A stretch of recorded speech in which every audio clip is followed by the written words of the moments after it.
Assalamualaikum warahmatullahi wabarakatuh.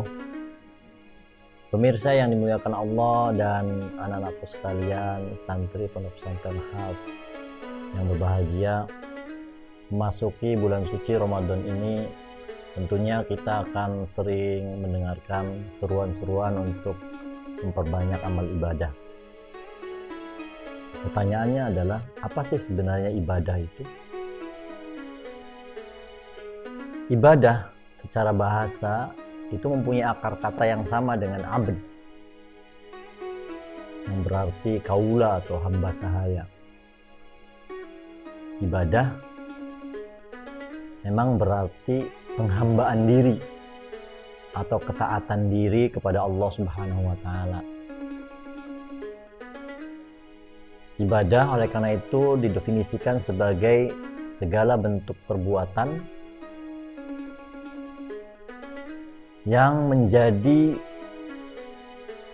perwujudan atau bukti dari penghambaan diri seseorang kepada Allah Subhanahu wa Ta'ala, atau segala aktivitas yang menjadi bukti dari ketaatan seseorang kepada Allah Subhanahu wa Ta'ala. Itulah ibadah.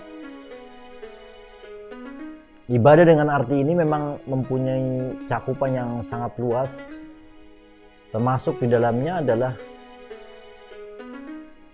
ibadah ritual yang sering kita lakukan atau sering disebut di dalam kitab-kitab fikih kita sebagai ibadah mahdhah, seperti sholat, puasa, zakat, haji, dan lain sebagainya. Itu semua adalah ibadah dan itu adalah merupakan inti ibadah. Kenapa?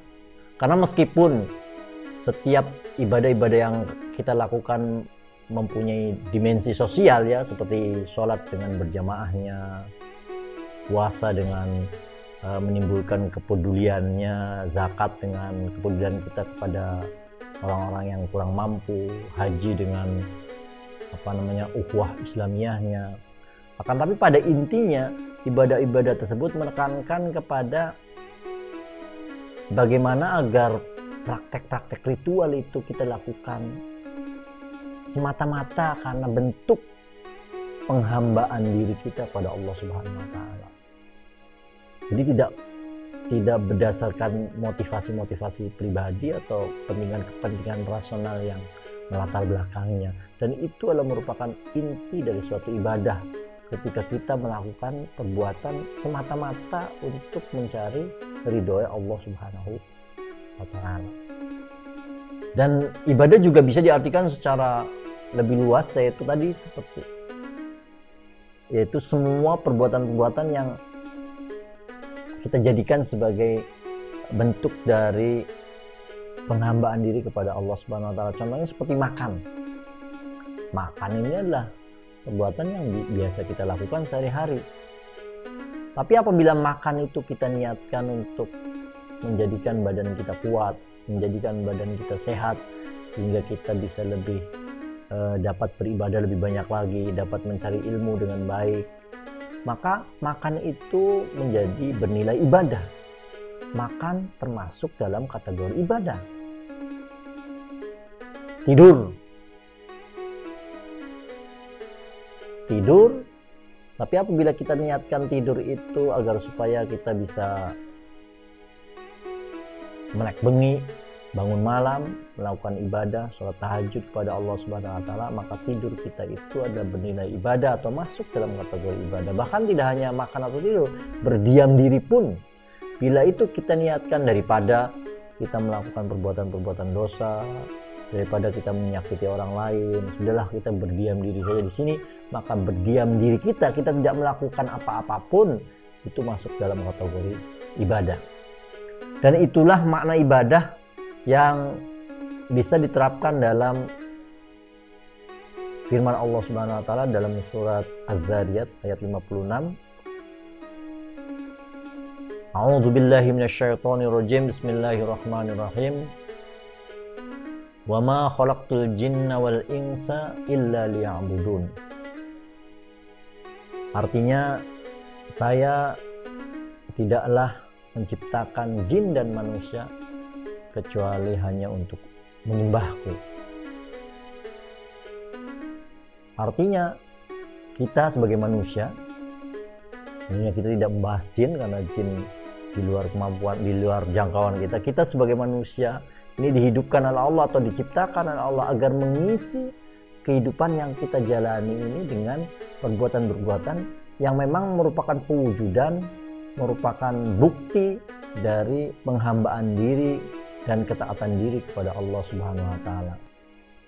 Jadi dari semenjak kita bangun tidur sampai kita tidur lagi pada malam berikutnya, semuanya kita jadikan sebagai sarana untuk mendekatkan diri kepada Allah Subhanahu wa taala.